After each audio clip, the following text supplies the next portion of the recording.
알아두면 돈이 되는 노동법 알돈노 소나무 노동법률사무소의 김효신 노무사와 함께한 시간이죠. 정부가 주 52시간제를 유연화하겠다고 밝혔습니다. 현재 틀은 유지하면서 일부 업종과 직종에 한해 연장근로 단위의 선택권을 주겠다 이런 내용인데요.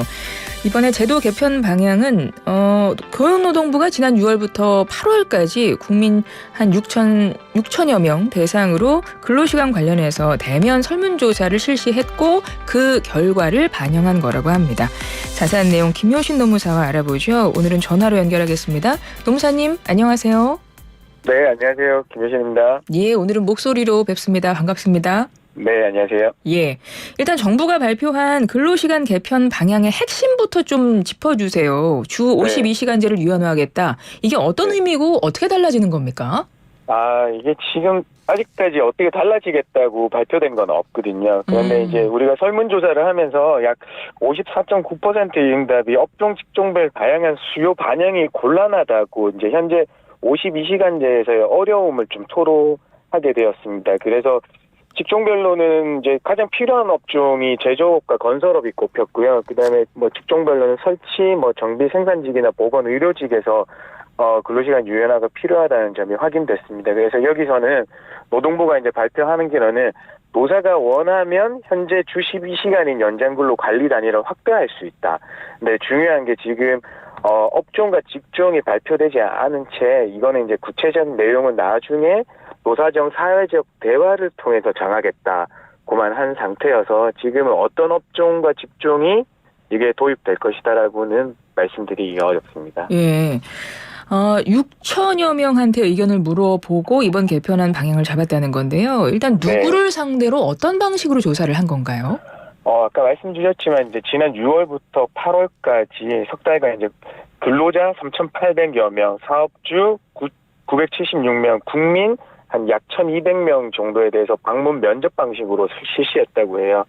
그래서 이번 조사에서는 이제 고무적인 게 주 52시간제가 상당 부분 정착됐지만 아까도 서두에서 가장 핵심적이었던 일부 업종과 직종에서는 제도 수용에 어려움을 겪고 있다는 게 이제 조사돼서 이제 구체적인 내용은 이제 노사정 사회적 대화를 통해서 밝히겠다 이렇게 얘기가 됐습니다. 그렇군요. 그런 이번에 대면 설문조사의 결과가 이번 개편의 배경이 된 건데 그러면 좀 제가 이제 궁금한 것들을 여쭤볼게요. 일단 주당, 그러니까 1주 법정 근로시간 40시간에 추가로 연장 근로 12시간만 한다는 게 주 52시간제고 이게 지난 정부 때 도입이 된 거잖아요. 맞습니다. 그러면 제도가 도입된 이후의 반응은 아까 말씀하셨듯이 좀 일부 여러 좀 다양한 쪽에서는 수요 반영이 좀 곤란하다 이런 응답도 나왔다는 거네요.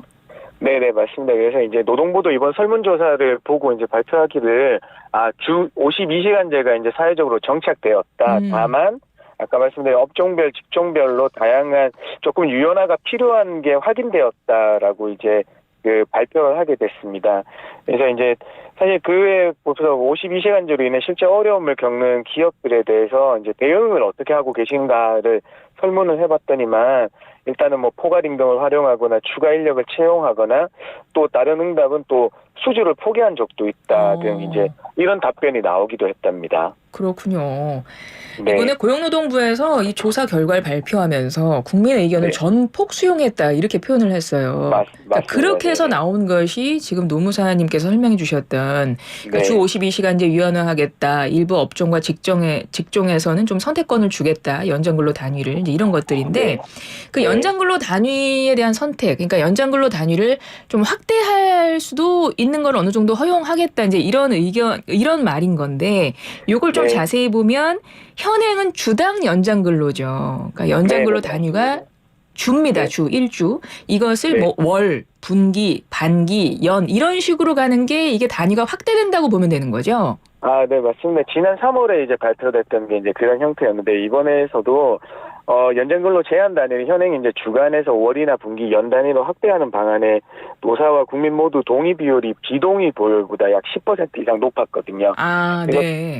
그래서 대부분 국민 10명 중에 4명 정도는 근로시간 개편에 이제 동의하는 걸로 나타났다. 이렇게 발표가 됐습니다. 그러니까 정부가 일부 업종과 직종에 한해서 그럼 개선을 하겠다 이런 건데요. 물론 아까 네. 구체적으로는 노사정 합의를 통해서 논의를 한다고 네. 설명을 해주셨는데 그래도 어느 정도의 좀 범위는 좀 얘기가 나오지 않았나요?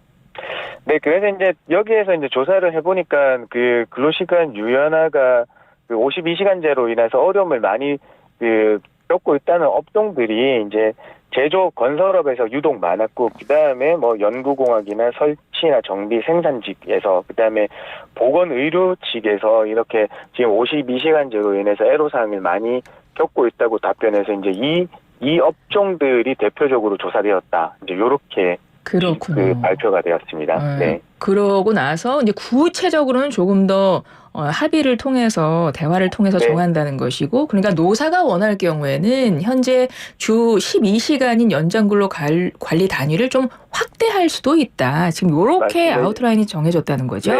그러니까 두 가지로 나눠서 생각하시면 될 것 같아요. 연장근로 한계 단위는 일단은 업종과 직종 노사정의 합의를 통해서 정해질 거다. 그 다음에 여기에서 정해지면 바로 도입되는 것이 아니라 예. 노사가 원하면, 그러니까 노사가 동의하면, 이 업종에서 노사가 동의하면 12시간을 넘어서 좀 연장근로를 더 확대를 할 수 있게 만들겠다. 네, 이렇게 발표가 된 겁니다.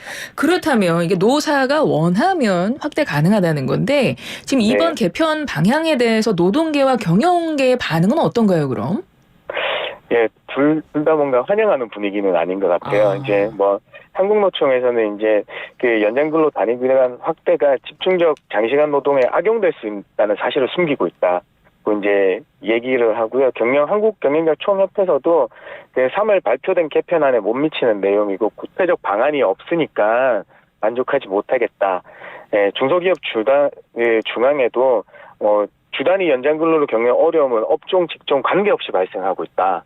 그러니까 한계를 짓는 게 좀 마땅치 않다. 예, 요렇게 발표가 되어서 조금 두 노사 양측에서도 좀 환영받고 있지 못하다 이렇게 보입니다. 그러니까 이번 안을 두고 노사 양측 모두 좀 비판이 나오고 있는 상황이고, 그럼 이 노동시간 개편안을 둘러싸고 노사정 대화하고 타협을 하는 과정을 거치겠습니다만 여전히 좀 쉽지 않을 수도 있다. 좀 전망은 그렇게 볼 수도 있겠군요.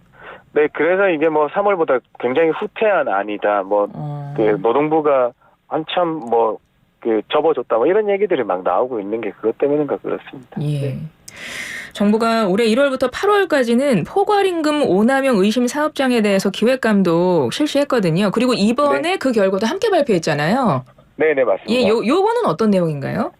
사실 포괄임금제가 어떤 거냐면 우리가 근무 형태나 업무 특성상 우리 근로시간 측정이 어렵거나 이런 업종에 업종이나 직종에 도입해서 하라는 이제 판례 확립된 거에 의해서 이제 운영을 하는 건데요. 이 포괄임금제는 우리 사회에 거의 만연해 있다고 보면 되거든요. 그래서 공짜 노동이냐 아니냐 이런 얘기들이 많이 나오고 있어서 이제 이게 그러니까 원래 1월부터 8월까지 걸쳐서 이제 노동계나 익명신고센터를 통해서 제보된 그 포괄임금의 불법 오남용을 점검해 봤더니만 여기에서 임금 체불이 역시 64개소에 26억 3천만 원 정도 나왔고요. 이 연장근로 한도 위반이 52개소 59.8%나 이르기도 했다고 이제 발표됐습니다. 그렇군요. 그 포괄임금제 얘기가 나왔으니까 한 가지만 좀 여쭤볼게요. 네. 포괄임금이라고 하면 퇴직금도 포함이 되나요? 안 됩니다. 포괄임금이 우리가 약간 생각하시면 포괄임금이라니까 모든 법정 제수당을 포함할 수 있다고 생각을 하세요. 그러니까 여기는 이제 포괄임금제를 설계할 때 다른 구체적으로 연장근로가 얼마 포함됐는지 이런 게 없이 그냥 무턱대고 법정 제수당이 포함된 포괄임금이다. 심지어는 퇴직금이 포함되었다고 하는 거는 퇴직금 분할 약정은 우리가 허용될 수 없기 때문에 무효입니다. 네. 그렇지만 다만 그냥 관행상 연봉 3천만 원인데 여기 3천만 원의 구성은 실제 연봉은 2,760, 나머지 퇴직금은 230만 원입니다라고 하고 이 230만 원을 매월 퇴직연금에 적립해주는 방식은 또 허용되거든요. 그래서 이게 두 가지가 다르다라고 말씀드릴 수 있습니다. 알겠습니다. 네.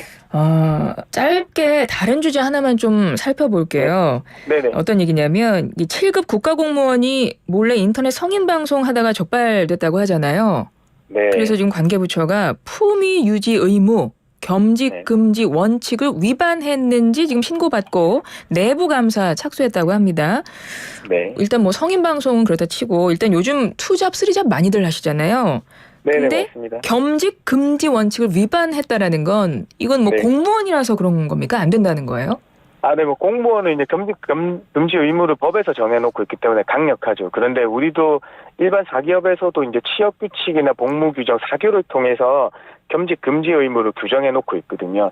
근데 지금은 아까 말씀하셨다시피 워낙 이제 투잡이 많이들 하고 계시는 거니까 아니 내가 지금 있는 주된 사업장에 그 업무상으로 어떤 피해만 안 입히면 되는 거 아니냐고 하는 이제 주장들이 부딪히면서 조금 말들이 나오고 있습니다. 만약에 이게 뭐 수익 창출이랑도 관련이 있습니까? 수익 창출이 없으면 겸직으로 판단 안 하고 뭐 돈 벌면 겸직이고 이런 건 아니에요, 혹시?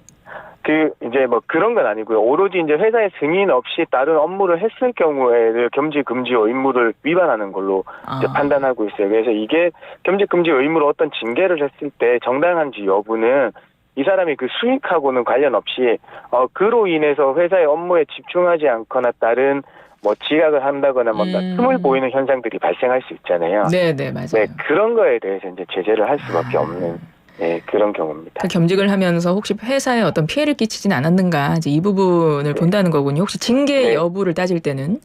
맞습니다. 예. 네. 그리고 이제 공무원 겸직 금지 앞서 이야기했는데 공무원 브이로그 유튜브 채널 운영하는 사람들도 있잖아요. 네네. 이런 거는 관계 없나요?